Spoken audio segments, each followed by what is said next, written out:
Welcome, brave souls, to a world shrouded in darkness and mystery.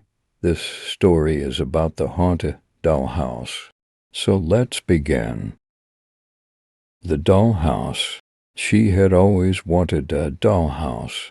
Ever since she was a little girl, she dreamed of having a miniature home where she could play with her dolls and pretend to be their mother.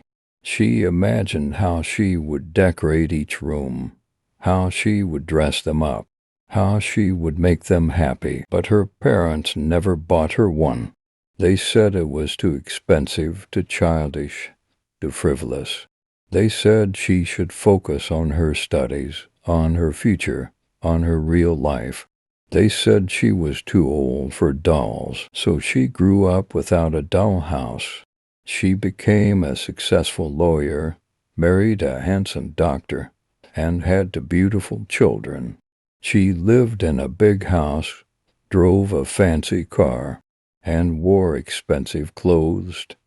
She had everything she ever wanted, except a dollhouse. One day, she saw an advertisement for an antique shop that sold dollhouses. She felt a surge of nostalgia and curiosity. She decided to visit the shop and see if they had anything that caught her eye. She entered the shop and was greeted by an old man. With a friendly smile, he introduced himself as the owner and asked her what she was looking for. "I'm just browsing," she said. "I've always liked dollhouses." "Ah, then you've come to the right place," he said. "I have a collection of rare and exquisite dollhouses from all over the world. Come, let me show you." He led her to a back room, where there were dozens of dollhouses on display. They were all different shapes, sizes, colors, and styles. Some were modern and sleek. Some were rustic and cozy. Some were elegant and ornate. She walked around the room, admiring each one of them. She felt like a child again, filled with wonder and excitement.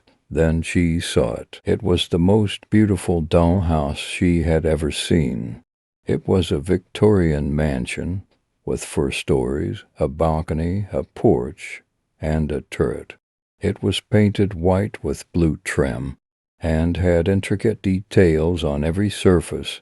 It looked like a fairy tale come true. She approached it and peered inside. She gasped at what she saw. The dollhouse was fully furnished and decorated, with every room looking realistic and cozy.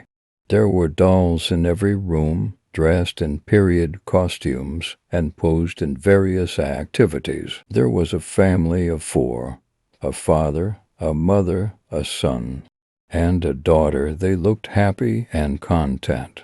She felt a strange connection to the dollhouse and the dolls.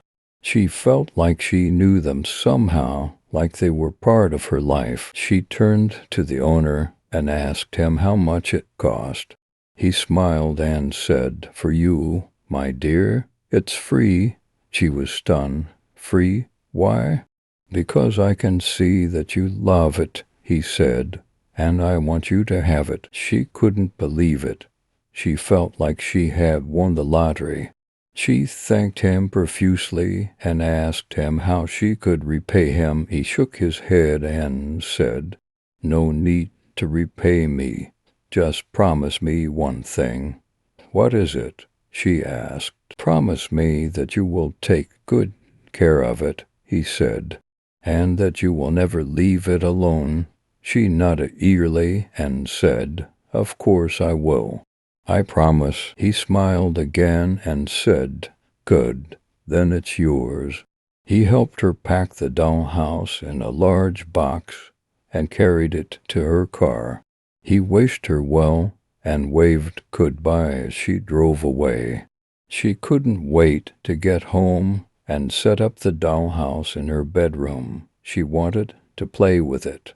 Right away, she arrived home and found that her husband and children were not there yet. They had gone to visit her in-laws for the weekend.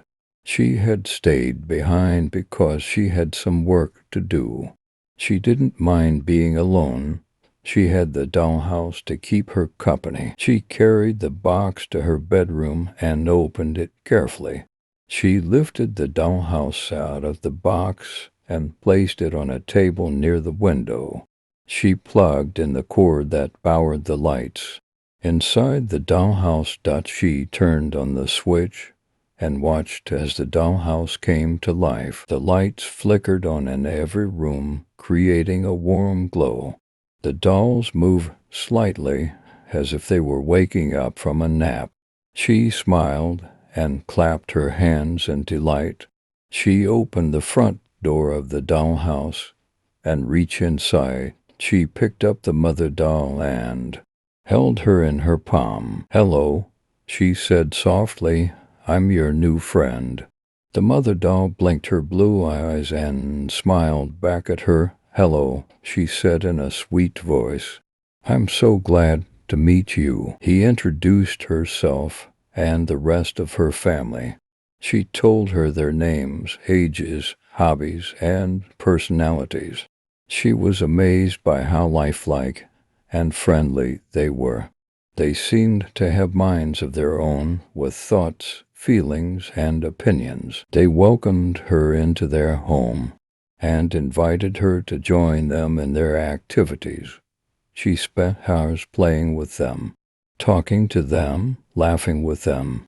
She felt like she had found her true family. She forgot about her work, her husband, her children. She forgot about everything else. She only cared about the dollhouse and the dolls. She didn't notice that the sun had set and the night had fallen.